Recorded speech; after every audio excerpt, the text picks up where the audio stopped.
ఈరోజు మన ప్రయాణం తిరుపతికి అయితే మొదలైంది. ఇక్కడికి వచ్చి ట్రైన్ ఎక్కి ఒక 6 గంటల జర్నీ అయితే చేయాల్సి వచ్చింది. ఇంకా 6 గంటల జర్నీ ముగియంతో మనం తిరుపతిలో అయితే దిగాం. నుంచి మనం విష్ణునివాస్కి అయితే వెళ్ళాం. ఆయన దగ్గర అయితే జనాలు చాలా మంది ఉన్నారు. అలాగే టోకెన్ తీసుకొని మనం అలిపిరి దగ్గరికి అయితే వచ్చేసాం. దిగి మనం గోవిందుడి కొండ చేస్తుంటే చాలు అసలు ఏదో తెలియని ఫీలింగ్ అయితే వచ్చింది.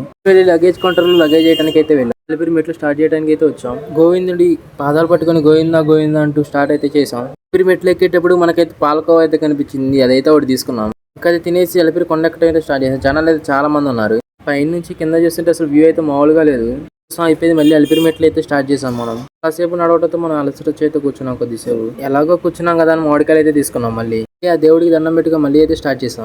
ఎలాగో సగం దూరం అయితే వచ్చేసాం. ఇక్కడ నుంచి కొంచెం ముందుకు రాగానే మన జింకలు అయితే కనిపించాయి. ఏంటబ్బా ఇంకా కనిపించలేదు అనుకున్నాం. చేసి మనం మోకాల పర్వతం దగ్గరికి అయితే వచ్చాం. పర్వతం దగ్గరికి వచ్చి మనం కొండ ఎక్కడం అయితే స్టార్ట్ చేసాం.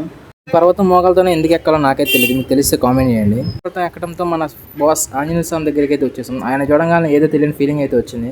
చాలా సేపటికి ఎక్కిన తర్వాత అయితే మనకు బోర్డు అయితే కనిపించింది అనమాట. ఇంకా 50 మెట్లు ఉన్నట్టు ఆ దేవుడిని మనసులో నింపుకొని ఆ మిగతా మెట్లు కూడా కంప్లీట్ చేసాం అనమాట. ఇంకా హారతి చూడంగానే మనకు వచ్చిన కాళ్ళ నొప్పులు కూడా అయితే తగ్గిపోయినాయి. కంటిన్యూషన్ పార్ట్ 2 లో చెప్తారు.